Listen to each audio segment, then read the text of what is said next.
ఏ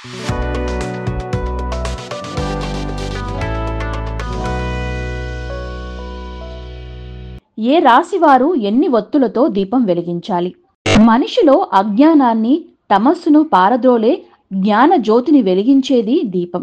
అయితే వెండి కుందుల్లో నేతితో కానీ, కొబ్బరి నూనెతో కానీ, నువ్వుల నూనెతో కానీ, పొద్దుతిరుగుడు నూనెతో గాని దీపారాధన చేస్తే ఇంట్లో అష్టైశ్వర్యాలు సిద్ధిస్తాయని పండితులు చెబుతారు. అలాంటి దీపాన్ని ఏ రాశివారు ఎన్ని ఒత్తులతో వెలిగించాలి?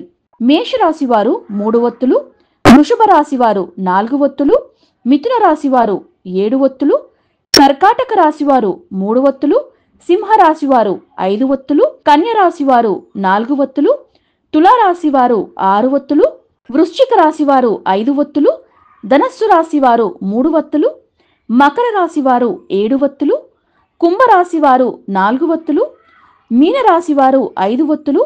ఇలా వెండి ప్రమిదలో దీపారాధన చేస్తే అనుకున్న పనులన్నీ సకాలంలో పూర్తవుతాయి. ఈ వీడియో మీకు నచ్చినట్లయితే లైక్ చేయండి, షేర్ చేయండి మరియు మీ విలువైన అభిప్రాయాన్ని కామెంట్ రూపంలో తెలియజేయండి. వీడియో ఫ్యాక్టరీ ఛానల్ని మొదటిసారిగా చూసినట్లయితే సబ్స్క్రైబ్ చేయండి. అలాగే సబ్స్క్రైబ్ ఆప్షన్ పక్కన బెల్ ఐకాన్ ఉంటుంది, అది క్లిక్ చేయండి. మేము ఎప్పుడు వీడియో రిలీజ్ చేసినా మీకు నోటిఫికేషన్ రూపంలో అందుతుంది.